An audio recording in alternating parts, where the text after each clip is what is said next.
Hello po, magandang araw po. Second episode po ng kwento ng buhay ko. Continue na po ito. Sabihin natin full story, medyo mataas pero pakinggan nyo lang po. Way back 2022 po tayo. Gaya ng sinabi ko, September pagkatapos ng birthday ko na dialysis ako. Nagsimula ito nung nakaramdam ako na yung kabilang paa ko po namamaga na. Pagkatapos po binaliwala ko lang. After 2 weeks po ng pamamaga, nawala siya. Tapos po, habang nagtatrabaho, tuwing hapon, nakakaranas ako ng init sa katawan, para akong nilalagnat, ganun. Tapos dire-diretso na yon. 1 linggo, 2 linggo, ganun pa rin. Kahit anong take ko ng mga gamot, kahit anong gamot, ayaw talaga mawala. Kaya napagdesisyonan ko na magpa-check up sa doktor. Yun nga po, pagpa-check up ko sa doktor, nung nakita ng doktor yung 2 kidney ko, yung sa kabila, wala na ho, patay na. Tapos yung kabila naman namamaga, gawa nga po ng may batong nakita. Nung mga araw na yon, sabi ng doktor, hindi ko po kayo i-refer kung saan na ospital. Kayo na po bahala kung saan nyo gusto pumunta. Basta dalhin nyo yung sarili nyo sa ospital para malaman natin kung ano talaga. Pero hindi po nagtatapos. Matigas ang ulo Siyempre, bago pa lang akong nagre-recover sa negosyo, kumbaga, konting negosyo. Nakita nyo naman siguro na sa ibang video na post ko, meron akong DIY jet ski. Yun, pinagpaguran ko yun. Sariling dugo at pawis ko ang ipinundar ko nun. Tinrabaho ko, binilhan ko ng makina. Akala ko enjoy na talaga.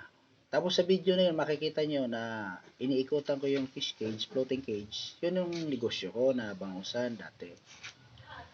Ngayon, balik na po tayo sa sakit ko. Pagdating po ng oras, sabi ng doktor, dalhin mo. Siyempre, wala na akong magagawa, no choice na. Sabi ko kay Mrs. na i-harvest muna natin yung bangos na nasa association na minamanage ko. So pagka-harvest nun, iba na yung pakiramdam ko, hindi na ako mabangon. Sabi ng mga tao ko, lutuan mo ng ganare para makakain. Ayaw ko talagang kumain kasi sumusuka na ako. Iba na yung pakiramdam ko. Kaya yung pagkatapos pagka-harvest, ngayong araw, sabihin na natin pagkabukas, nagdesisyon agad akong pumunta ng Cebu City. Okay. So pagdating ko ng Cebu City, parang iba na talaga. Napagsabihan pa nga ako ng ng ibang passenger sa bihang na sinasakyan ko na. Kasi nag-stop over Sabi, lasing, saan kaya galing yung kagabi? Sabi naman ng kapatid ko, kasi kasama nga ni Mrs. kami tatlo. Siyempre si Mrs. nagpapasama kasi nga takot na takot. Wala namang kaming alam sa ospital. Parang masabihin lang natin first time talaga. Sabi ng kapatid ko, huwag kayong ganyan, hindi yan lasing, may sakit ang tao. Kaya yun, natigil sila, natulala. Yun, sabi ko kay Mrs. hindi ko na kaya. Dito na lang tayo sa ibang ospital na malapit. So dinala niya ako doon sa Mindero, sa ospital sa Konsolasyon ata yun. Yun na, parang Konsolasyon Mindero. Ngayon po, sabi ng doktor, sabi ng nurse po pala, pumili po kayo kung anong gusto niyong doktor. Sabi ko, sino po yung magaling? Ganire po. Sige po, 3 doktor ang aanuhin ko po. Kasi po, hindi ako nakakasiguro kung ano yung sakit ko talaga. Kasi, through encounter lang po na kidney nga po, syempre, nephro ang magaling. Kung sino yung magaling na doktor doon, yun ang hiniling ko sa admin. Binigyan nila ako, nephrologist. Pagbigay po sa akin, testing po, laboratories din, laboratories doon. Ako, wala na ho talaga, wala na akong pandama. Kasi bagsak na eh. Mataas na yung creatinine ko po. Pagdating ng panahon, bale, ikatlong araw po, tumawag yung anak ko na kamusta na si Papa. Umiyak yung mama niya. Nag-emergency ng uwi. Awa ng Diyos, nakarating naman agad kasi emergency umuwi nga. Manila to Cebu, madali lang naman, aeroplano. Ayun, pagdating po sa ospital, doon na po, naaninag ng mga paningin ko na siya. Kaya sabi ko sa sarili ko, lalaban ako. May pinaghuhugutan ka na lakas ng loob eh.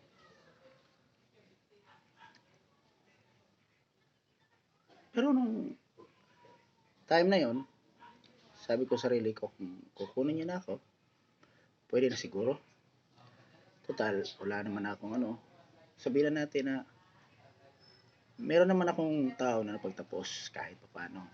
Kahit wala akong sabihin na natin na prangkahan na lang. Hindi ko siya tunay na anak. Alam naman natin yun eh. Pero talagang inisip ko na anak ko. Kaya ang pag-alala niya sa akin parang isang totoong tatay. Kaya ito, may pinagkukunan tayo ng lakas ng loob. Sabi ng doktor, ano po, marumi po yung dugo niya, kailangan po ng emergency dialysis. Kumangaw daw ho ako na, sige po, ituloy niyo po. Ayun, na emergency dialysis. Nalagyan ng IG cut sa leeg din eh. First IG cut, ito yun.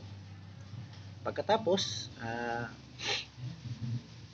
pagkakabit, malaki na yung billing ko sa ospital eh, hindi ko na kaya. Kasi nga, gawa nga ng magastos, private. Ngayon, sabi ko, ibenta na natin yung business natin. Una kong binenta yung fish cage talaga. Pagkabenta ng fish cage, nakabayad na kami. Malaki yung nabayad naman sa ospital. Hindi ko mawari yung gasto yun. Kaya nga, sabi ko sa doktor, Dok, pwede po bang pumirma na lang ako ng waiver para sa labas na lang po ako magda-dialysis? Sabi niya naman okay naman, pwede naman ho, kasi stable naman po yung kondisyon nyo.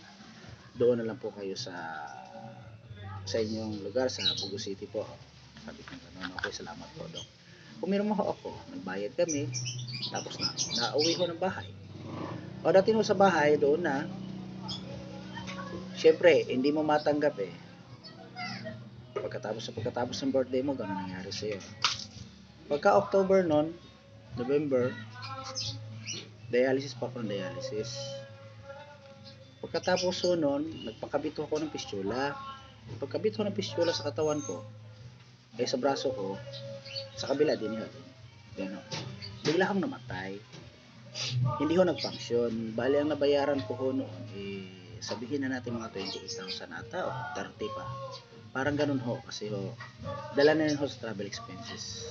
Ngayon, pagka matay ng fistula ko, no choice na ho. Parang wala na ako ng pag-asa. Kaya naman ho, ang ginawa ko is, pumunta ako ng doktor ko.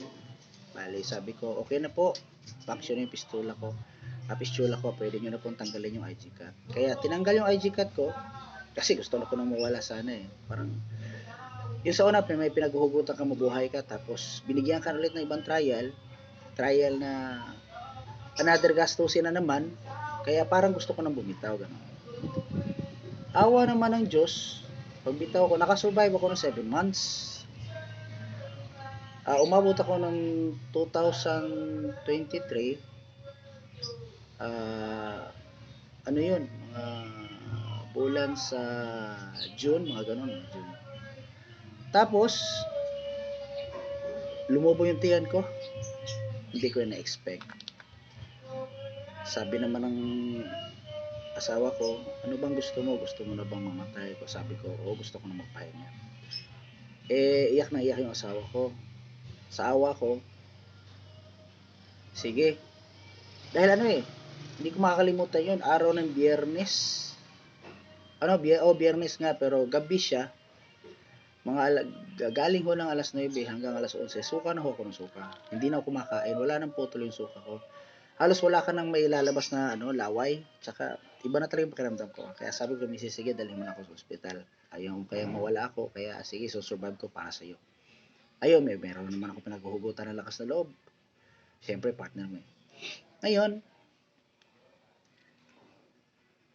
pagdating ng ospital, tinanong ako ng doktor, ano bang kondisyon ng pasyente? Pakicheck natin lahat ng blood sugar, ganito. Hindi na ako nagdalawang isip, sabi ko sa doktor, Dok, sorry po, may kasalanan po ako. Bali, nagda-dialysis po ako dati. Tumigil po ako kasi namatay yung fistula ko. Sabi naman niya, ay ba't ganun? Sorry po, Dok. Titingnan natin, marirevive ka pa.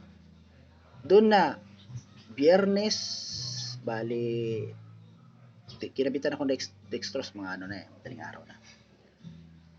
Pagdating ng pagkabukas nun, makain pa ako, Sabado. Pagdating ng Linggo, hindi na ako kumakain. Hindi na ako naihi, hindi na ako natai. Lumubo na yung tiyan ko. Talagang na-struggle na. Sabi ko, Lord, ikaw nang bahala. Kung gusto mo na akong kunin mo na ako, mga patagalin. Kasi hirap na ako eh. Tsaka si Mrs. naawa na ako. Pero, totoo pala na kapag ka tumawag ka sa kanya, nandyan siya. Malaking kasalanan ko sa kanya. Kasi yung panahon na nag-successful ako sa business, sa mga trabaho ko, may income ako, magandang income, nakalimutan ko siya eh. Nakalimutan ko sa totoo lang. Yun ang isang malaking aral. Dati mapasok pa ako simbahan. Tapos naging successful, wala na. Nakalimutan ko na talaga. Yun ang pinakamalaking pinagsisisihan ko sa buong buhay ko. Kaya sabi ko, ganun pa ako na pagka ako'y nakasurvive dito sa sakit na to ulit, babalik na ako sa kanya. Ayun, binigyan ako ng himala, awa ng Diyos. Nakabitan nila ako ng IG card, Dennis Kabila naman. Pagkabit ng IG card sa akin, linggo yun, alas 11. Hindi ako pinakain ng mga nurse kasi nga raw may operasyon. Sabi nung nag-opera sa akin, gago, bakit hindi nyo naman bakit hindi nyo nang pinakain sa liig lang naman yan, hindi naman sa bituka yan, sabi ko, yung po sabi nila, Doc, mga nurse, hindi ganon, iba yun. Sige niya, tapos sabi niya, okay sir, okay ba, kaya nyo po? Sige po, inoperahan ako. Diyan din sa Bugo City sa amin. Pagka-opera, sabi ko, Doc, pwede nyo po bang i-release na ako kasi magpapadialysis na ako. Ngayon, tumawag ako sa head nurse namin dyan sa may Bugo City. Ma'am, tatanggapin niyo pa ba ako? Mangiyak-iyak na ako ron kasi sabi ko, ma'am, parang hindi ko na yata kaya, ma'am, pero nakasurvive po ako. Tatanggapin niyo pa po ba ako diyan para mag-dialysis? Anong sagot ng head nurse ko? Bakit to hindi? Regular customer namin kayo. Sige po, kailangan lang po namin ng medical records nyo, bago po, tapos schedule po namin kayo Lunes. Kaya sabi ko, salamat po. Kaya yon, hindi pa ako na-release ng Domingo. Ng Sunday, kaya pagkabukas na, Lunes, doon ako na-release. Tapos, pagka-release ko, tumingin ako sa salamin. May salamin na madadaanan sa sa dialysis. Sabi ko, ibang-iba na yung mukha ko. Picturean ako ng misis. Bali, lumubo na yung mukha ko. Pag lobo ng mukha ko, lumubo na yung tiyan. Yung sa may dibdib ko, sa may likod, lumubo na lahat. Tsaka nga yung yung sa ibaba ko yung lumubo na rin kaya natakot na ako. Ayun doon, awa ng Diyos, sa isang linggo, bali 4 na beses akong dinialysis nila kasi nga unstable daw patient ako. Okay naman po, sa unang araw wala, okay lang po. Pagdating sa ikalawang araw naman po, okay naman po. Pag ikatlong araw po, doon na po, nag-heart attack ako. Akala ko failure na, patay na ako. Buti na lang, naigalaw ko yung katawan ko ng dahan-dahan. Parang may nabutas sa dibdib ko na sumingaw po ba? Yung sabihin na natin parang gulong na binutasan tapos lumabas yung hangin. Nakaginhawa ko. Doon, niresetahan ako ng doktor ko na paminom ka ng gamot sa puso, ganito. Kapag hindi nadala ng mga 15 minutes, another 20 minutes naman, itirahan mo ulit. Pagka hindi pa talaga, sa 3 beses, pumunta ka ng ospital. Ganun rin. Salamat po, Dok. Kasi nga po, sabi ng doktor sa akin, complicated na talaga ako. Ganun. Ito, sabi ko nga, bumalik na ako sa Panginoon. Awa naman ng Diyos. Nadinig naman yung paghihinain ko na mapatawad ako. Ito normally, ah, nagbabakasyon din sa Cavite para sa sabihin na nila nating spend a lot of time to your family. Kasi yun naman ang gusto ng anak ko na magpapasko din sa sa Cavite kasama sila, yung apo ko. Tsaka ang gusto nga sana umuwi ako 2027 na, sabi ko hindi po pwede kasi yung bahay natin sa Cebu paano na lang. Tsaka yung syempre alam niyo na, meron tayong meron tayong lugar na hindi natin maaari iwanan. Babalik-balikan natin talaga. Totoo lang. Kaya pinagbigyan naman ako, bali di lang ako magpapasko tapos uuwi naman ako ng ng Cebu. At doon naman ako mag-New Year. So, baka next year, hindi natin alam, bumalik ako din Yun, sana nga makabakasyon ulit. Humaba pa yung buhay. Basta, isa lang ho yung hiling ko, wag lang natin kakalimutan yung may kapal yung nasa taas. Siya lang ho ang may alam. Kaya, may kasalanan man kayo, panahon na sana para humingi ng tawad. Hindi naman kayo sabihin na i-deny niya. Tatanggapin kayo. Kasi walang wala naman ng kasalanan na hindi mapapatawad. Sa totoo lang po. Hanggang dito na lang po. Huwag niyo pong kalimutan hit the notification bell para sa iba naman po mga videos ko po. Like po at subscribe. Salamat po. Magandang araw.